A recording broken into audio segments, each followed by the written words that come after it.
Hello, hello, hello! Magandang araw! Welcome to my channel! Ako nga pala si Mystico Moreno, or in short, Mismo. At dito sa aking channel, we will manifest love and light.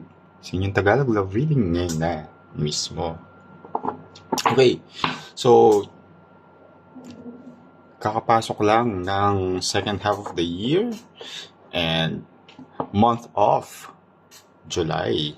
So, tignan natin kung ano yung masasagap kong energy from the collective. And this love reading is for all Arises. Okay.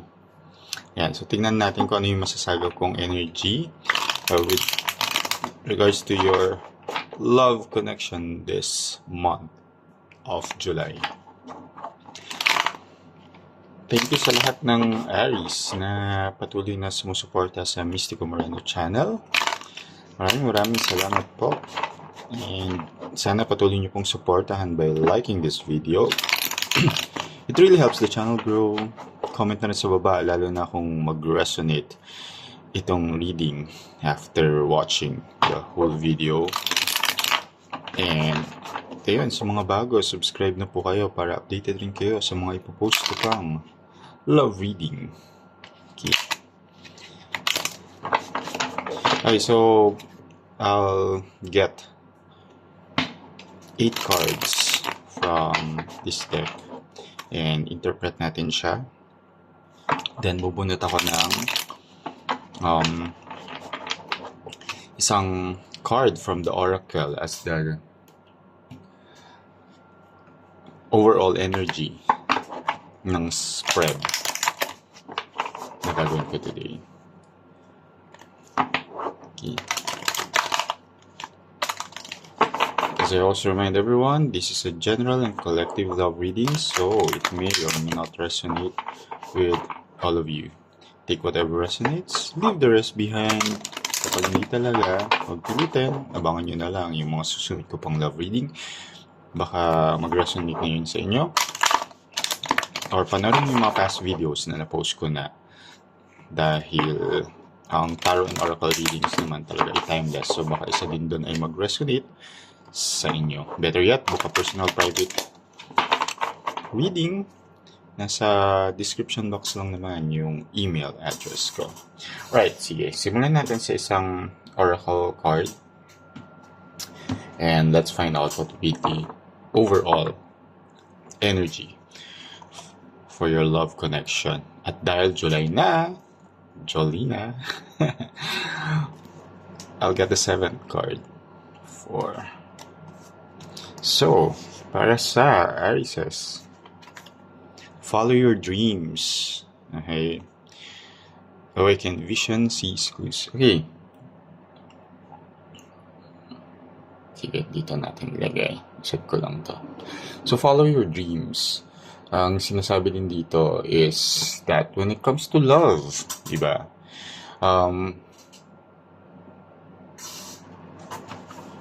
Pakinggan ninyo kung ano yung sinasabi ng puso at isipan nyo. Not just heart, but also mind. And not just mind, but also heart. So, it's a pair. So, kung ano yung nafe-feel ng puso ninyo at sinasabi din ng isip ninyo na yes, this is the person that I would like to be part of my life. So, i-push nyo siya if that's the dream. Again, this is a love reading. So, follow that dream. That person that you've been dreaming of since whenever. Okay. So, sige, tingnan natin yung reading kung bakit follow your dream ang overall energy ng inyong July. So, baka mamimit nyo na ang dream person ninyo. Okay?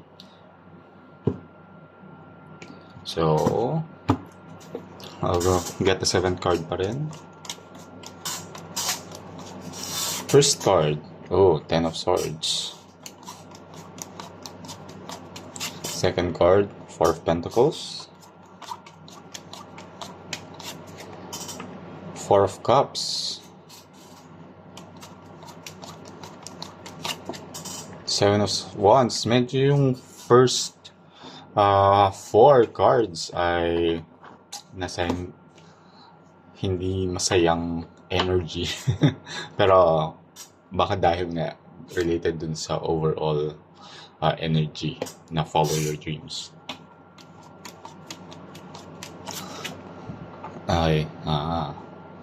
Alright. Fifth. Sixth.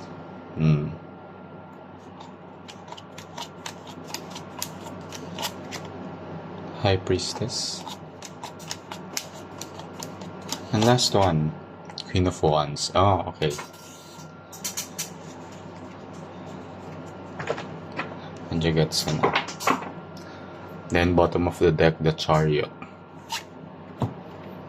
Okay. So, again, follow your dreams. And bottom of the deck is the Chariot. So, natin siya. Alright. So, yeah.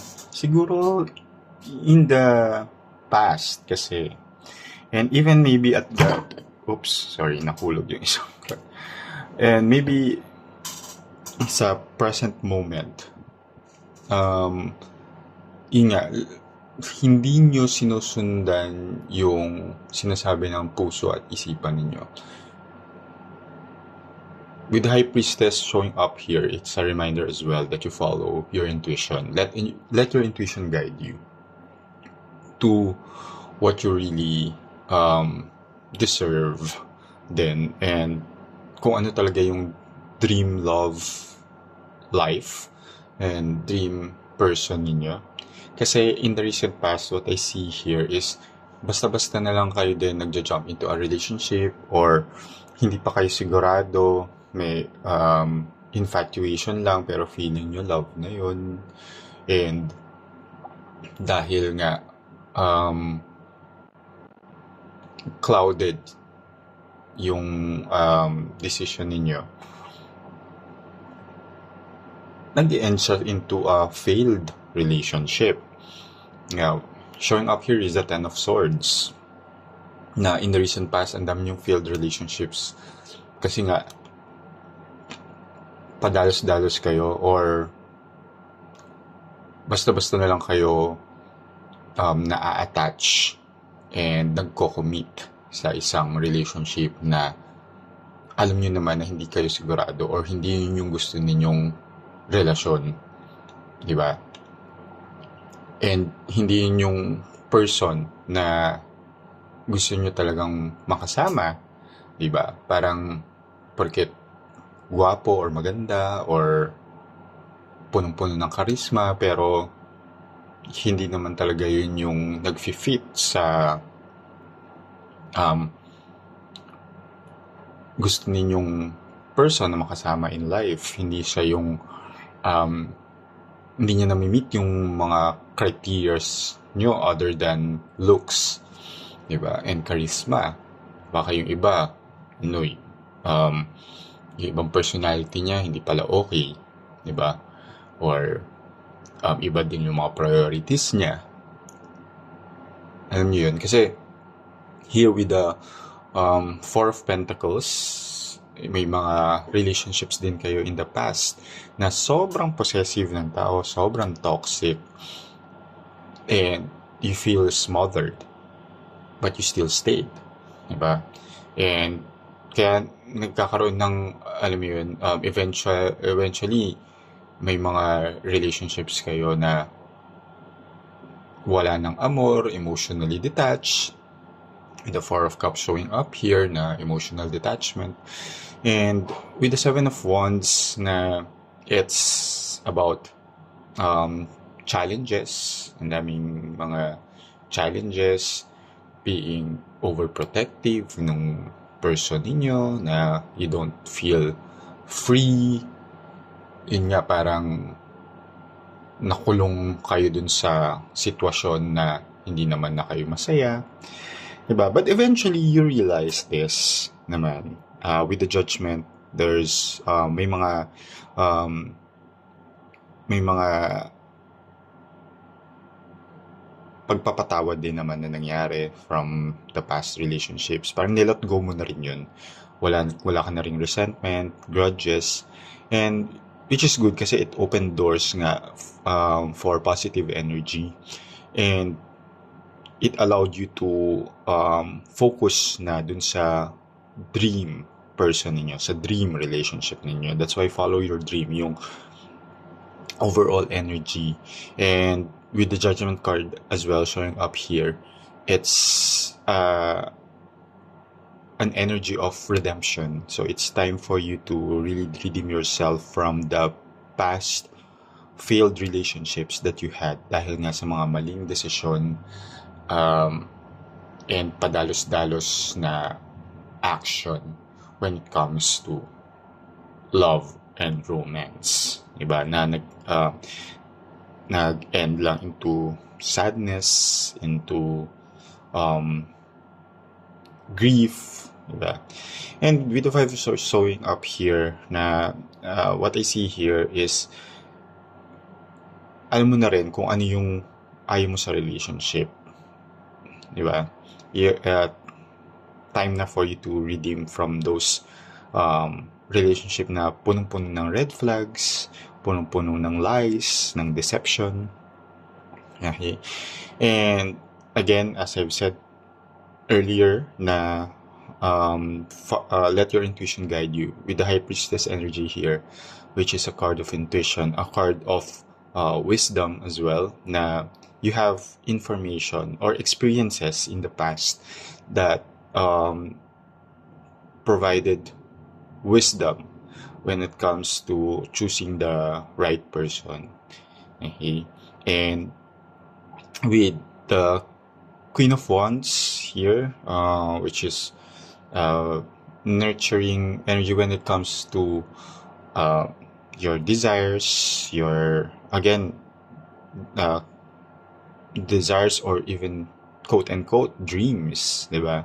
With the Queen of Wands here, parang sinasabi din dito ni Universe is for you to really follow your desires or chase that that dream person or dream love, diba? Kasi parang tama na, tapos na yung nakaraan. It's already in the past, but yung mga lesson learned from the past will also guide you sa present and near future mo. Okay? Tapos here with the Chariot as the bottom of the deck card, so it's the hidden energy or energy na within your energy field na nandiyan na siya. Meaning, sinasabi din na the Chariot, magpo-progress naman na yung this positive energy. And kasi nga, di ba, with the Judgment card as I mentioned earlier, parang inopen mo na yung doors for new love, for positive energies. And itong dream person or dream love mo is nandyan na rin siya, and it's getting closer and closer, even faster than what you expected. But you have to be ready kapag dumating to, kasi baka dumating nga siya, hindi ka ready, like the Chariot, as you can see your motor, pepreno lang siya, magpapark lang siya sandali. Pero kapag hindi ka sumakay sa motor na yan, okay,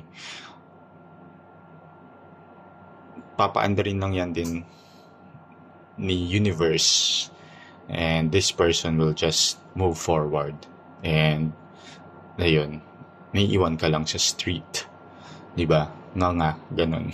Na sayang, diba? Kasi nga, hindi ka ready. So, you have to be ready. You have to really 100% let go of the past. Okay? Whatever hurt you had, diba? Iwan mo na yan. Pero don't forget the lessons that you've learned from those failed relationship. And yeah, follow that dream, di ba? Eh, kung biglang hindi ka ready pa nung time na dumating itong person na to at umalis na yung motor, yeah, you know what to do. You follow. Sakay ka ng isa pang motor. Charot.